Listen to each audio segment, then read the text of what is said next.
السلام علیکم ورحمۃ اللہ وبرکاتہ۔ حضرت نواز بن سامان رضی اللہ عنہ سے روایت کی، انہوں نے کہا کہ رسول اللہ صلی اللہ علیہ وسلم نے ایک صبح دجال کا ذکر کیا۔ آپ نے اس کے ذکر کے دوران میں کبھی آواز دھیمی کی، کبھی اونچی کی، یہاں تک کہ ہمیں ایسا لگا جیسے کہ وہ کھجوروں کے جھنڈ میں موجود ہے۔ جب آپ نے ہم میں اس سخت تاثر کو بھانپ لیا، آپ نے ہم سے پوچھا، آپ لوگوں کو کیا ہوا ہے؟ ہم نے کہا کہ اللہ کے رسول، صبح کے وقت آپ نے دجال کا ذکر فرمایا تو آپ کی آواز میں ایسا اتار چڑھاؤ تھا کہ ہم نے سمجھا کہ وہ کھجوروں کے جھنڈ میں موجود ہے۔ اس پر آپ صلی اللہ تعالی علیہ وسلم نے ارشاد فرمایا، مجھے آپ لوگوں کے حاضرین پر دجال کے علاوہ دوسرے جہنم کی طرف بلانے والوں کا زیادہ خوف ہے۔ اگر وہ نکلتا ہے، اگر میں تمہارے بیچ موجود ہوں تو تمہاری طرف سے اس کے خلاف اس کے انکار کے لیے دلیلیں دینے والا میں ہوں گا، اور اگر وہ نکلا اور میں موجود نہیں ہوا تو ہر آدمی اپنی طرف سے حجت قائم کرنے والا خود ہوگا، اور اللہ ہر مسلمان پر میرا خلیفہ خود نگہبان ہوگا۔ وہ گچھے دار بالوں والا ہوگا، ایک جوان شخص ہے، اس کی ایک آنکھ بے نور ہے۔ میں ایک طرف سے اس کو عبدالعزیز بن قطن سے تشبیہ دیتا ہوں۔ آپ میں سے جو اسے پائے تو اس کے سامنے سورہ کہف کی شروعاتی 10 آیتیں پڑھے۔ وہ عراق اور شام کے بیچ ایک راستے سے نکل کر آئے گا، وہ دائیں طرف بھی تباہی مچانے والا ہوگا اور بائیں طرف بھی۔ اے اللہ کے بندو، آپ ثابت قدم رہنا۔ ہم نے کہا، اللہ کے رسول، زمین میں اس کی تیزی کی رفتار کیا ہوگی؟ آپ نے فرمایا، بادل کی طرح جس کے پیچھے ہوا ہو۔ وہ ایک قوم کے پاس آئے گا، انہیں دعوت دے گا، وہ اس پر ایمان لائیں گے اور اس کی باتیں مانیں گے تو وہ آسمان کے بادل کو حکم دے گا، وہ بارش برسائے گا، اور وہ زمین کو حکم دے گا تو وہ فصلیں اگائے گی۔ شام کے اوقات میں ان کے جانوروں چراگاہوں سے واپس آئیں گے تو ان کے کوہان سب سے زیادہ اونچے اور دھن بہت زیادہ بھرے ہوئے اور کوکھیں پھیلی ہوئی ہوں گی۔ پھر ایک اور قوم کے پاس آئے گا اور انہیں بھی دعوت دے گا، وہ اس کی دعوت ٹھکرا دیں گے، وہ انہیں چھوڑ کر چلا جائے گا تو وہ قحط کا شکار ہو جائیں گے، ان کے مال مویشی میں سے کوئی چیز ان کے ہاتھ میں نہیں ہوگی۔ وہ دجال بنجر زمین میں سے گزرے گا تو اس سے کہے گا، اپنے خزانے نکال۔ تو اس بنجر زمین کے خزانے اس طرح نکل کر اس کے پیچھے لگ جائیں گے جس طرح شہد کی مکھیوں کی رانیاں ہیں۔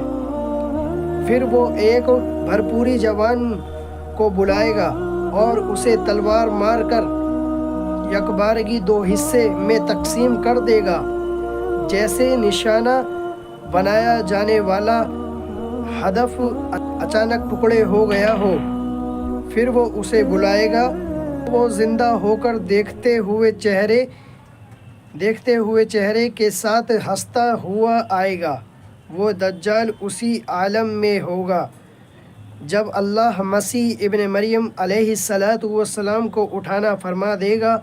وہ دمشق کے حصے میں ایک سفید مینار کے قریب 2 کیسری کپڑوں میں 2 فرشتوں کے کندھوں پر ہاتھ رکھے ہوئے، جب وہ اپنا سر جھکائیں گے تو قطرے گریں گے، سر اٹھائیں گے تو اس سے چمکتے موتیوں کی طرح پانی کی بوندیں گریں گی۔ کسی کافر کے لیے جو آپ کی سانس کی خوشبو پائے گا، مرنے کے سوا کوئی چارہ نہیں ہوگا۔ ان کی سانس کی خوشبو وہاں تک پہنچے گی جہاں تک ان کی نظر جائے گی۔ آپ علیہ السلام اسے ڈھونڈیں گے تو اسے لدیا کے دروازے پر پائیں گے اور اسے قتل کر دیں گے۔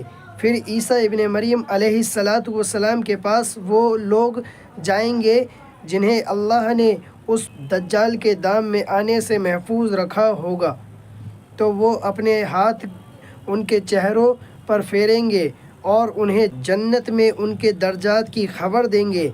وہ اسی عالم میں ہوں گے کہ اللہ عیسیٰ علیہ السلام کی طرف وحی فرمائے گا، میں نے اپنے پیدا کیے ہوئے بندوں کو باہر نکال دیا ہے، ان سے جنگ کرنے کی طاقت کسی میں نہیں، آپ میری بندگی کرنے والوں کو اکٹھا کر کے طور کی طرف لے جائیں، اور اللہ یاجوج ماجوج کو بھیج دے گا، وہ ہر اونچی جگہ سے امڑتے ہوئے آئیں گے۔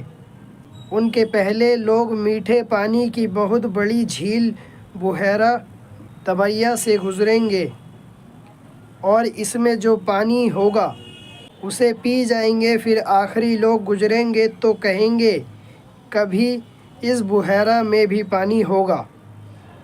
اللہ کے نبی حضرت عیسیٰ علیہ السلام اور ان کے ساتھی گھیر ہو کر جائیں گے، یہاں تک کہ ان میں سے کسی ایک کے لیے بیل کا سر اس سے بہتر قیمتی ہوگا جتنے آج تمہارے لیے 100 دینار ہیں۔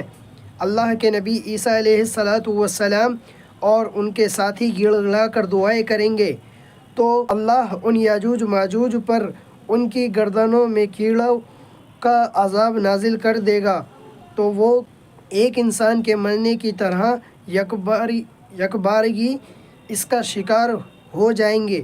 پھر اللہ کے نبی عیسیٰ علیہ السلام اور ان کے ساتھی اتر کر میدانی زمین پر آئیں گے تو انہیں زمین میں ایک بالشت بھر بھی جگہ نہیں ملے گی جوان کی گندگی اور بدبو سے بھری ہوئی نہ ہو۔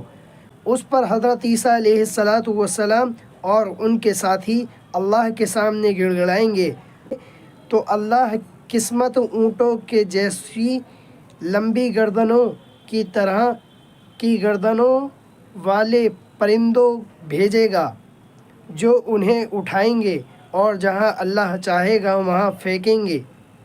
پھر اللہ ایسی بارش بھیجے گا جس سے کوئی گھر اینٹا ہو یا ان کا خیمہ اوٹ مہیا نہیں کر سکے گا، وہ زمین کو دھو کر شیشے کی طرح صاف کر چھوڑے گی۔ پھر زمین سے کہا جائے گا، اپنے پھل لاؤ، تو اس وقت ایک انار کو پوری جماعت کھائے گی اور اس کے چھلکے سے سایہ حاصل کرے گی، اور دودھ میں اتنی برکت ڈالی جائے گی کہ ایک اونٹنی کا ایک دفعہ کا دودھ لوگوں کی ایک بڑی جماعت کی کافی ہوگا، اور گائے کا ایک دفعہ کا دودھ لوگوں کے قبیلے کو کافی ہوگا، اور بکری کا ایک دفعہ کا دودھ قبیلے کی ایک شاخ کو کافی ہوگا۔ وہ اسی عالم میں رہیں گے کہ اللہ ایک عمدہ ہوا بھیجے گا، وہ لوگوں کو ان کی بغلوں کے نیچے سے پکڑے گی، اور ہر مومن ہر مسلمان کی روح قبض کر لے گی، اور بدترین لوگ باقی رہ جائیں گے، وہ گدھوں کی طرح برسے آپس میں گھال میل کریں گے، تو انہی پر قیامت قائم ہوگی۔ اللہ اکبر۔ اللہ ہم سب کو دجالی فتنے سے، یاجوج ماجوج کے ہر قیامت کی بڑی سے بڑی چھوٹی سے چھوٹی نشانی سے محفوظ عطا فرمائے، آمین۔ اللہ